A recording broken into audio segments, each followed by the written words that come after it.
परभणी जिल्ह्यातील मानवत तालुक्यातील येशवाडी ह्या ठिकाणी जागृत देवस्थान म्हणून हनुमान मंदिर आहे। या ठिकाणी दर शनिवारी भाविक जे आहेत ते दर्शनासाठी मोठ्या संख्येने ह्या ठिकाणी गर्दी करीत असल्याचं आपल्याला पाहण्यास मिळत आहे। काल शनिवार असल्यामुळे ह्या ठिकाणी हजारोंच्या संख्येने भाविकांनी गर्दी केल्याचं आपल्याला त्या परिसरामध्ये पाहण्यास मिळालेलं आहे। याचबरोबर मंदिराच्या सभामंडपाचं काम देखील त्या ठिकाणी युद्ध पातळीवर सुरू असल्याचं आपल्याला पाहण्यास मिळत आहे। सभामंडपाचे काम सुरू असतानाच त्या ठिकाणी दर्शनासाठी भाविकांची व्यवस्था केल्याचं देखील आपल्याला त्या ठिकाणी पाहण्यास मिळालेलं आहे। 40 ते 45 भाविक जे आहेत ते 2 रांगेमध्ये या ठिकाणी दर्शन घेत असताना सभामंडपाचं जे छत आहे ते त्यांच्या अंगावर कोसळल्याचं दुर्दैवी घटना जी आहे ती काल येशवाडी येथील हनुमान मंदिरामध्ये घडल्याचं आपल्याला पाहण्यास मिळालेलं आहे।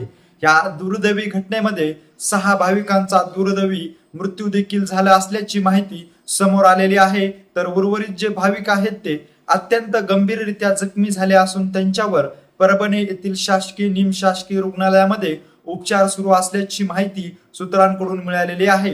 शनिवार असल्या कारणास्तव परभणी जिल्हा, बीड जिल्हा तसंच जालना जिल्ह्यातील भाविक जे आहेत ते दर्शनासाठी ह्या ठिकाणी मोठ्या प्रमाणावर येत असतात। शनिवार असल्यामुळे ह्या ठिकाणी सकाळपासून अनेक भाविक जे आहेत ते गर्दी करीत असल्याचं आपल्याला पाहण्यास मिळत होतं। दुपारी 2 ते 2:30 वाजण्याच्या सुमारास ह्या सभामंडपाच्या ठिकाणी 2 लाईन करण्यात आल्या होत्या। याचबरोबर ह्या सभामंडपाचं काम जे आहे ते अगदी युद्ध पातळीवर सुरू असल्याचं आपल्याला त्या ठिकाणी पाहण्यास मिळत आहे।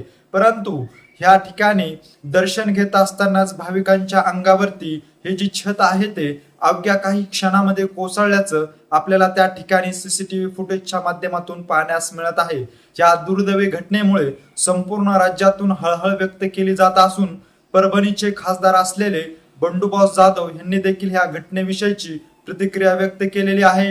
याचबरोबर आमदार राजेश विटेकर घटनास्थळी जाऊन त्यांनी त्या ठिकाणी त्या सभामंडपाच्या छताखाली जे भाविक अडकले होते त्यांना सुखरूप बाहेर काढण्यासाठी त्या ठिकाणी त्यांनी देखील स्वतः जाऊन त्या ठिकाणी पाहणी करून युद्ध पातळीवर प्रशासनाचे अधिकारी हाताखाली धरून त्या ठिकाणी जे छत आहे ते कोसळल्याचं बाजूला काढण्याचं काम केलेलं आहे। याचबरोबर आमदार मेघनाताई बोर्डेकर ज्या आहेत त्यांनी देखील ह्या घटनेविषयीची खूप महत्वाचं विधान केलेलं आहे।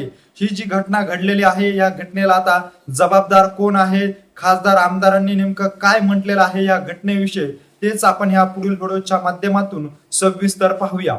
परभणी जिल्ह्यातील एक जागृत देवस्थान येशवाडी या ठिकाणी आज काही दुर्घटना घडली आहे। सभामंडपाचं अर्धवट काम असलेलं सभामंडप कोसळून बरेचसे लोक त्या ढिगाऱ्याखाली अडकलेले आहेत।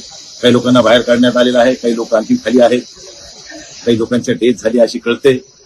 परंतु मी सर्व जिल्हा शल्य चिकित्सक असतील, जिल्हाधिकारी असतील, सर्व पदाधिकारी कार्यकर्ते सगळ्यांना विनंती करतो की आपण तातडीने ह्या सगळी मदत करून त्या पेशंटला बाहेर काढून त्यांचा जीव वाचवण्याचा प्रयत्न करावा। जी काही मदत लागेल प्रशासन स्तरावर असेल, आमच्या स्तरावर असेल ती सगळी मदत केली जाईल।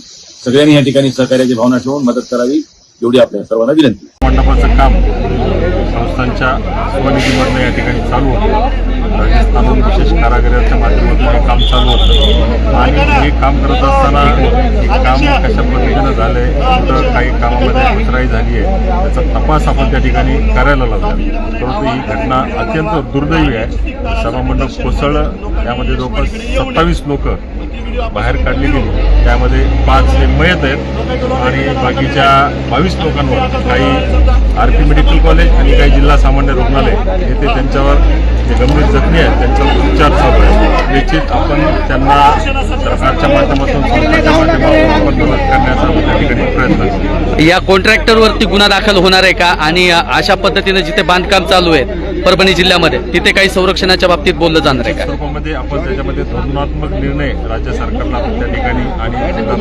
जिल्हाधिकारी महोदयाला आपण त्या ठिकाणी करूयात आणि हे काम खासगी व्यक्तीला दिलेल्याची माहिती मला त्या ठिकाणी संस्थांच्या माध्यमातून मिळालेली आहे। ते कारागीर बाहेरचे राजस्थानचे आहेत, दगडही तिथनंच त्या ठिकाणी आपण संस्थान आणलेला होता आणि त्या माध्यमातून हे काम चालू आहे। आज मठाधिपती जे स्वामीजी इथं असतात आज नाही आहेत, आल्यानंतर त्याच्यावर पूर्ण चौकशी करून चर्चा चर्चा करू आणि त्याच्यावर आपण निश्चित स्वरूपामध्ये काहीतरी निर्णय घेऊ. जे भाविक मयत झालेत त्यांना प्रशासनाकडून काही मदत असं काही राज्य सरकारकडनं त्यांना निश्चित स्वरूपामध्ये मदत मिळेल आणि संस्थान सुद्धा त्यांना त्यांच्या माध्यमातून काहीतरी मदत करण्याचा त्या ठिकाणी विचार. आपलं काय बोलणं झालं का उपमुख्यमंत्री मुख्यमंत्र्यांशी? मी त्यांच्याशी संपर्क केला आहे आणि त्यांनी ही माहिती पूर्ण घेतलेली आहे आणि त्यावर ते लवकरात लवकर आज निर्णय घेतील.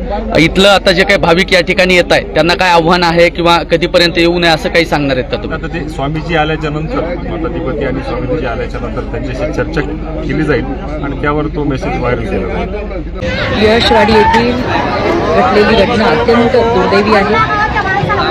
या घटनेमध्ये जे मृत्युमुखी पडलेले आहेत त्यांच्या कुटुंबियांच्या दुःखामध्ये आम्ही सहभागी आहोत.